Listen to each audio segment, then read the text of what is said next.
Metro station पर केई इंतजार कर रहा था जब उसने देखा कि उसका बचपन का दोस्त काटो भी पास में खड़ा है, लेकिन काटो उसे नजरअंदाज करता है, ना हाय बोलता है। तभी एक शराबी आदमी अचानक ट्रेन की पटरियों पर गिर जाता है। सब घबरा जाते हैं, कोई समझ नहीं पाता क्या करे। काटो फौरन कूद पड़ता है और उस आदमी को बचाने की कोशिश करता है, लेकिन अकेले वो ऐसा नहीं कर पाता। वो भीड़ से मदद मांगता है, खेई का नाम भी पुकारता है, पर कोई साथ नहीं देता। मजबूरी में काटो उस आदमी को जितना हो सके प्लेटफॉर्म के किनारे तक खींच ले जाता है। आखिरकार भीड़ उसे ऊपर खींचने में मदद करती है। उसी वक्त ट्रेन आती है। केई काटो को बचाने की कोशिश करता है, लेकिन दोनों पटरियों पर गिर जाते हैं। ट्रेन उनके ऊपर से गुजरती है और उन्हें दर्द महसूस होता है, लेकिन अचानक वो दोनों एक सफेद कमरे में पहुंच जाते हैं जहां और भी कंफ्यूज्ड लोग मौजूद हैं और एक बड़ा सा काला गोला है। केई दरवाजा चेक करता है, लेकिन वो बंद है। काटो खिड़कियों की जांच करता है, पर वो भी नहीं खुलती। काटो केई से पूछता है कि स्टेशन पर उसने उसे क्यों इग्नोर किया। केई कहता है कि उसने उसे देखा ही नहीं था। तभी बाकी लोग बताते हैं कि वो सब मर चुके हैं और इसी कमरे में जागे हैं। अचानक गोले से लेजर किरणें निकलती हैं और एक नंगी औरत का शरीर बनता है। ग्रुप कंफर्म करता है कि यहाँ हर कोई ऐसे ही प्रकट हुआ है। चूंकि औरत नंगी है, हिरोशी उसे घूरने की कोशिश करता है, लेकिन काटो अपनी जैकेट से उसे ढक देता है। भले ही हिरोशी इसका विरोध करता हो। फिर गोला एक वेक अप सॉन्ग बजाता है और स्क्रीन पर मैसेज आता है। मैसेज कहता है कि उनका पुराना जीवन खत्म हो चुका है और अब उन्हें नया जीवन चुनना है। गोला एक प्याज एलियन की तस्वीर दिखाता है और उन्हें उसे मारने का ऑर्डर देता है। गोला खुलता है तो अंदर ढेर सारी बंदूकें और एक बेहोश आदमी मिलता है जो कंप्यूटर से जुड़ा है। उसे हिलाने पर भी कोई रिएक्शन नहीं होता। वहाँ कुछ सूटकेस भी हैं जिनमें उनके नाम लिखे हैं। सूटकेस खोलने पर अजीब से सूट मिलते हैं। किशिमोतो के अलावा कोई सूट पहनने की हिम्मत नहीं करता। वो भी डरती है, लेकिन अपने नंगे शरीर को ढकने के लिए सूट पहन लेती है। केई नोटिस करता है कि निशी ने पहले से ही अपने हुडी के नीचे सूट पहन रखा है। बंदूकें चेक करते वक्त सुजुकी बताता है कि उसे याद है कि एक कार एक्सीडेंट के बाद उसे बेहोश करके हॉस्पिटल ले जाया गया था। सब सोचते हैं कि शायद वो ड्रग्स, कोमा या किसी एक्सपेरिमेंट की वजह से हेलुसिनेशन में है। तभी स्क्रीन पर काउंटडाउन शुरू होता है और गोला उन्हें जाने को कहता है। अचानक उनके शरीर नीली लेजरों के साथ गायब होने लगते हैं। पूरा ग्रुप बाहर टेलीपोर्ट हो जाता है। एक पल के लिए उन्हें बड़े लगता है कि वो घर जा सकते हैं। निशी बोल पड़ती है और बताती है कि वो एक वर्चुअल रियलिटी शो में है जिसे अमेरिकन ट्राई आउट कहते हैं। इसे अमेरिकन केबल टीवी और येल यूनिवर्सिटी ऑर्गेनाइज करती है। जो मिशन पूरा करेगा उसे $1,00,000 मिलेंगे। निशी कबूल करती है कि उसने अपने पिता से जानबूझकर उसे इस शो में डलवाया था। केई पास में एक बच्चे को देखता है और निशी कंफर्म करती है कि वही प्याज एलियन है। उनके पास उसे मारने के लिए 20 मिनट है। ग्रुप का ज्यादातर हिस्सा बच्चे के पीछे भागता है, लेकिन किशिमोतो, केई और काटो पीछे रह जाते हैं। थोड़ी देर की भाग दौड़ के बाद ग्रुप बच्चे को घेर लेता है। बच्चा मासूम बनने का नाटक करता है, फिर उनकी नाक से कीचड़ की गोली मारकर भाग जाता है। केई और बाकी लोग इलाके की तलाशी लेते हैं और देखते हैं कि आसपास कोई और नहीं है। उन्हें ये लगता है कि वो चक्कर काट रहे हैं। तभी काटो और किशिमोतो बच्चे का पीछा करते हुए उनके पास से गुजरते हैं। इस बार ग्रुप को बच्चे को गैराज में कोने में लाने के लिए बहुत मेहनत करनी पड़ती है। हिरोशी अपनी बंदूक से गोली चलाता है, जिससे एलियन का हाथ फट जाता है। बच्चा जवाब में 3 लोगों के पैरों पर हमला करता है और वो भी अपनी बंदूकें चलाते हैं। एलियन फट जाता है और सब खून से लथपथ हो जाते हैं। सुजुकी को उल्टी हो जाती है। हिरोशी को मजा आता है और वो बार बार लाश पर गोली चलाने लगता है,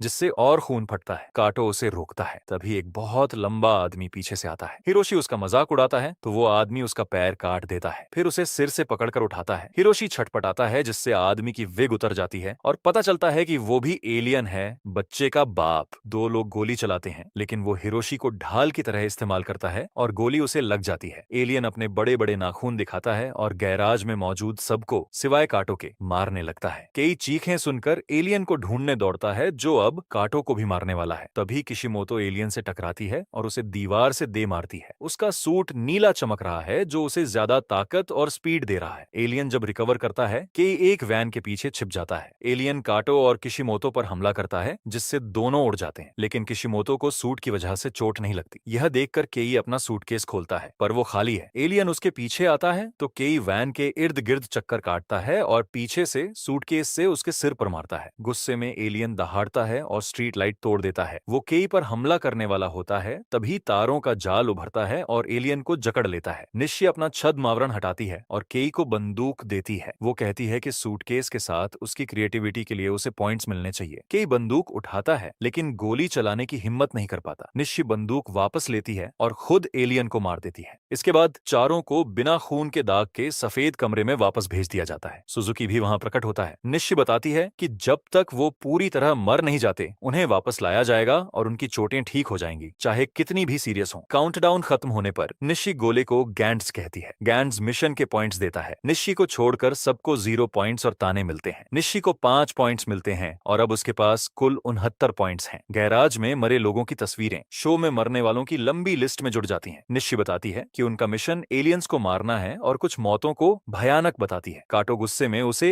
हुडी से पकड़ लेता है और पूछता है कि उसने उनकी मदद क्यों नहीं की। निशी सूट की ताकत से काटो के हाथ हटाती है और उसे ढोंगी कहती है। वो तभी रुकती है जब केई उसे गोली मारने की धमकी देता है। केई और जवाब मांगता है लेकिन गैंट्स चमकता है और सब गायब हो जाते हैं। अगली सुबह केई अपने बेडरूम में जागता है और सोचता है कि सब सपना था, लेकिन मेट्रो स्टेशन पर उसे 2 यात्रियों के ट्रेन से कटने की खबर दिखती है। कॉलेज में कुछ स्टूडेंट्स उसके बारे में बुरा भला कहते हैं, जबकि कोजिमा चुपके से उसका स्केच बनाती है। क्लास के बाद कोजिमा उससे दोस्ती करने की कोशिश करती है, पर केई ज्यादा ध्यान नहीं देता। दोपहर में केई काटो से मिलने उसके पुराने पते पर जाता है, लेकिन वहाँ अब पार्किंग लॉट है। फिर वो उस गली में जाता है जहाँ मिशन हुआ था। दीवारें एलियन ने तोड़ दी थीं, पर गैराज साफ और खाली है। तभी किशिमोतो आती है और कहती है कि उसे सब याद है, उसके पास सूट भी है। ये कंफर्म करता है कि सब असली था, लेकिन पुलिस के पास नहीं जा सकते क्योंकि कोई यकीन नहीं करेगा। किशिमोतो केई से पूछती है कि क्या वो उसके घर रह सकती है। वहाँ वो बताती है कि वो अपने बॉयफ्रेंड के साथ रहती थी, लेकिन उनका ब्रेकअप हो गया। उसने शावर में सुसाइड करने की कोशिश की, लेकिन सफेद कमरे में जाग गई। किशिमोतो के पास काटो की जैकेट है, जिसकी जेब में उसकी नोटबुक मिलती है। केई उसे पढ़ता है और काटो का नया पता ढूंढता है। उसे पता चलता है कि काटो पैरोल पर है। उसे याद आता है कि काटो कभी हाई स्कूल नहीं गया और उसके पिता हिंसक थे, शायद इसलिए उसका जीवन क्राइम की ओर मुड़ा। इधर काटो को एलियन बच्चे की मौत का बुरा सपना आता है। सुबह वो बाथरूम जाता है, उसका भाई अयुमु उसे चेक करता है। काटो कहता है कि सब ठीक है। अयुमु के सोने के बाद नीली लेजरेन काटो को सफेद कमरे में ले जाती है। वहाँ केई और पिछले मिशन के बचे लोग हैं, साथ में 3 नए लोग, एक लड़की, एक दादी और एक रोता बच्चा। गैंस वेकअप सॉन्ग बजाता है और बताता है कि आज का टारगेट तनाका एलियन है। निशी कहती है कि गैंजन से कोई बच नहीं सकता और हर मौत को बस रिप्लेस कर दिया जाता है। केई और काटो को एहसास होता है कि निशी ने पिछले मिशन में 3 लोगों को चारा बनाया था। टेलीपोर्ट शुरू होता है, सब हथियार और सूट लेने दौड़ते हैं। पार्किंग में बच्चा और दादी सबसे पहले पहुंचते हैं और एलियन उन्हें फौरन ढूंढ लेता है। वो अपना मुंह खोलता है और चमकदार रोशनी निकलती है। केई जब वहां पहुंचता है तो जमीन पर लाशें देखकर डर जाता है। एलियन पास में म्यूजिक सुनते हुए खड़ा है। केई गोली चलाना चाहता है, लेकिन उसका हाथ अभी पूरी तरह टेलीपोर्ट नहीं हुआ। एलियन उसे देख लेता है और गोली चलाता है। केई आखिरी सेकंड में बचता है। केई को विस्फोट से चोट लगती है, लेकिन सूट उसे बचा लेता है। उसका शॉट एलियन के बूम बॉक्स को तोड़ देता है। गुस्से में एलियन फिर गोली चलाता है, लेकिन इस बार निशी पर, जो छद्म मोड़ से बाहर आ रही है। निशी एक वेंट पर लैंड करती है और एलियन उसका पीछा करता है। नीचे वो एक कार पर गिरते हैं और एलियन निशी को पीटना शुरू करता है। वो इतना ताकतवर है कि सूट टूटने लगता है। काटो कूद पड़ता है और एलियन को पकड़कर दीवार पर गोली चलवाता है। एलियन उसकी पकड़ से निकलने की कोशिश करता है। केई निशी को देखने दौड़ता है, जो निशी कहती है कि उसे रिवाइव करने के लिए 100 पॉइंट्स चाहिए और मर जाती है। एलियन काटो के पीछे आता है और उसे मुक्का मारता है। वो किशिमोतो पर गोली चलाने वाला होता है, लेकिन काटो उसे बचा लेता है। गोली से कुछ कारें तबाह हो जाती हैं। एलियन काटो को मारना शुरू करता है। केई गोली चलाना चाहता है, लेकिन डरता है कि उसके दोस्तों को चोट लगेगी। किशिमोतो एक पाइप उठाती है और एलियन के सिर पर मारना शुरू करती है, जिससे गोली इलेक्ट्रिक स्विच को तोड़ देती है। एलियन उसकी बाहें पकड़ लेता है। किशिमोतो उसे लात मारती है, लेकिन कुछ नहीं होता। वो उसे फेंक देता है, पर काटो उसे पकड़ लेता है। एलियन अब केई का पीछा करता है और उसे एक कार से टकराने पर मजबूर करता है। केई का सूट फूलने लगता है, जिससे उसे ताकत मिलती है। वो एलियन को मुक्का मारता है, जो छत से टकराता है। एलियन फिर हमला करता है, लेकिन केई उसे कार पर मारता है और दोनों खिड़की से गिर जाते हैं। एलियन गोली चलाने को तैयार होता है, लेकिन केई उसका मुंह बंदूक से ढक देता है और अंदर से उसका सिर उड़ा देता है। एलियन छोटे विस्फोट के साथ मर जाता है और कार भी तबाह हो जाती है। सब गायब होने लगते हैं। केई का एक पैर और हाथ चला गया है। वो देखता है कि कार से गैस लीक हो रही है, जो टूटे पावर बॉक्स को छूती है और बड़ा धमाका होता है। सफेद कमरे में काटो पूछता है कि केई का क्या हुआ। गैंट्स सक्रिय होता है और केई को पूरी तरह ठीक कर देता है। केई को 7 पॉइंट्स मिलते हैं, बाकी को कुछ नहीं। मैसेज कहता है कि 93 पॉइंट्स बाकी हैं। केई पूछता है कि 100 पॉइंट्स पर क्या होगा। गैंट्स बताता है कि वो किसी को रिवाइव कर सकते हैं या अपनी मेमोरी मिटाकर रिहा हो सकते हैं। अगली सुबह केई सूट पहनकर जागता है। वो पैन तोड़कर सूट टेस्ट करता है। सूट को कपड़ों से ढककर वो शहर में छलांगे लगाता है। छतों पर टेस्ट करने से पहले कोजिमा का कॉल आता है, जो उसे कॉफी शॉप बुलाती है। वहाँ कोजिमा अपनी आर्ट दिखाती है। केई बताता है कि वो स्कूल में काटो को बुरे लड़कों से बचाता था। इधर किशिमोतो काटो से उसकी जैकेट लौटाने मिलती है। काटो कबूल करता है कि वो जुवेनाइल जेल में था, क्योंकि उसने अपने हिंसक पिता की हत्या की थी। बाद में काटो न्यूज देखता है, जहाँ पुलिस गैराज के नुकसान की जांच कर रही है। अयुमु कहता है कि उसे सपने आ रहे हैं कि काटो गायब हो रहा है। काटो उसे दिलासा देता है। उसी रात ग्रुप नए लोगों के साथ सफेद कमरे में वापस आता है। आज का मिशन बुरे स्वभाव वाला एलियन है। काटो नए लोगों से सूट और बंदूक लेने को कहता है, लेकिन एक भिक्षु इसे शैतान का काम बताकर मना करता है। काटो गुस्से में कहता है कि वो और मौत नहीं देखना चाहता। केई उसे शांत करता है, लेकिन गैंड्स उन्हें मिशन पर भेजना शुरू कर देता है। ग्रुप एक म्यूजियम में पहुंचता है जहां प्रवेश द्वार पर दो विशाल मूर्तियां हैं। एक नौसिखिया बाईं मूर्ति पर गोली चला देता है जो टूट जाती है। तभी दाईं मूर्ति हिलने लगती है और सबको कुचलने की कोशिश करती है। सब भागते हैं, लेकिन एलियन धीमा है। भिक्षु म्यूजियम में बौद्ध कला वाले कमरे में छिपकर प्रार्थना करने लगता है। हर बार आंख बंद करने पर एक मूर्ति उसके करीब आती है। बाहर की मूर्ति का चक्कर लगाकर शॉट लेने की कोशिश करता है, लेकिन वो ऊंची छलांग लगाकर जमीन पर गिरता है जिससे शॉकवेव बनती है। एक और नौसिखिया भिक्षु के कमरे में छिपता है। केई काटो से बाकियों को बाहर निकालने को कहता है और मूर्ति की लातों से बचने के लिए तेजी से कूदता है। वो मूर्ति के नीचे सरकता है और उसके पैर पर गोली चलाता है जिससे पैर फट जाता है। मूर्ति दूसरे नौसिखिए पर गिरती है। केई मूर्ति के चेहरे पर गोली चलाता है और बड़ा धमाका होता है। एलियन मर जाता है। केई को गर्व होता है, लेकिन काटो उसे डांटता है कि उसकी वजह से एक खिलाड़ी मरा। केई कहता है कि काटो की गलती है जिसने सबको बाहर नहीं निकाला। सफेद कमरे में गैंड्स का टाइमर रीसेट होता है। एक घायल नौसिखिया बाहर आता है और ग्रुप समझता है कि दूसरा एलियन है। केई, काटो और किशिमोतो अंदर जाते हैं और भिक्षु को मरा हुआ पाते हैं। तभी कई हथियारों वाली मूर्ति केई पर हमला करती है। वो अपनी बंदूक से वार रोकता है, लेकिन निहत्था हो जाता है। मूर्ति बार बार वार करती है। काटो उसे खींचकर बचाता है और किशिमोतो के पास छोड़ता है। वो कहता है कि अब वो अपने दोस्त के लिए लड़ेगा, जैसे कि स्कूल में करता था। काटो कमरे में घूमता है। कांच के रिफ्लेक्शन से वो एलियन को पीछे आते देखता है और उसके हमलों को चकमा देता है। कुछ कलाकृतियां टूट जाती हैं। एलियन बोलना शुरू करता है कि इंसानों ने पहले हमला किया और उसके दोस्तों को मारा। काटो को बुरा लगता है और वो बंदूक नीचे कर देता है, लेकिन एलियन फिर हमला करता है और उसे निहत्था कर देता है। एलियन बदला लेने की बात करता है, लेकिन किशिमोतो की गोली से फट जाता है। एलियन चकमा देता है और किशिमोतो पर हमला कर उसे गिरा देता है। वो और तलवारें निकालता है और मूर्ति की तरह खड़ा हो जाता है। काटो सूट से ब्लेड निकालता है और एलियन से तलवारबाजी शुरू करता है। एलियन ज्यादा ताकतवर है और काटो को फेंक देता है। किशिमोतो काटो को हवा में पकड़ती है। मूर्ति काटो को मारने आती है, लेकिन किशिमोतो उसे बचाने के लिए कूदती है और कई तलवारों से घायल हो जाती है। वो काटो की बाहों में गिरती है और उसे चूमने की कोशिश करती है, लेकिन मर जाती है। गुस्से में काटो फिर हमला करता है, लेकिन एलियन उसका शरीर चीर देता है और कई बार चाकू मारकर मार देता है। केई की ओर लाश फेंकने के बाद एलियन कहता है कि वो सब नष्ट कर देगा। अपने दोस्तों को मरा देख केई सूट को मैक्सिमम पावर पर लाता है। एलियन उसका हमला रोक देता है। केई रेलिंग में फंसी बंदूक देखता है और तलवारों से बचकर उसे पकड़ लेता है। वो गोली चलाता है, लेकिन एलियन तलवारों से गोली रोक लेता है। तभी एलियन एक छोटी बुद्ध प्रतिमा गिरा देता है जो टूटकर बढ़ने लगती है। वो इतनी बड़ी हो जाती है कि सीढ़ियां और छत तोड़ देती है। हार न मानते हुए केई प्रतिमा के चेहरे पर मुक्का मारता है और खुद निगल लिया जाता है। अंदर से वो चारों ओर गोली चलाता है और विशाल धमाके के साथ एलियन को मार देता है। वो काटो को देखने दौड़ता है, लेकिन गायब हो जाता है। सफेद कमरे में सुजुकी और एक नौसिखिया है। गैंड्स केई को 13 पॉइंट्स देता है। मृतकों की तस्वीरें लिस्ट में जुड़ती हैं। केई किशिमोतो और काटो को वापस लाना चाहता है, लेकिन गैंड्स कहता है कि 100 पॉइंट्स चाहिए। अगले दिन स्टेशन पर कोजिमा देखती है कि केई उदास है। वो मदद ऑफर करती है, लेकिन केई इग्नोर करता है। तभी एक बच्चा अपनी टोपी रेलिंग पर गिरने की वजह से रोता है। केई कूदकर टोपी उठाता है, जिससे बच्चा खुश हो जाता है। ट्रेन आती है, लेकिन केई हिलता नहीं। कोजिमा उसे प्लेटफॉर्म पर खींच लेती है। वो रोते हुए कहती है कि वो उसे पसंद करती है। केई वादा करता है कि वो नहीं मरेगा। बाद में केई अयुमु को बुरी खबर देने जाता है। उस रात वो सफेद कमरे में वापस पहुंचता है, जहां सुजुकी और नए लोग हैं। गैंड्स नया मिशन अनाउंस करता है। उधर काटो म्यूजियम के बाहर भीड़ में प्रकट होता है।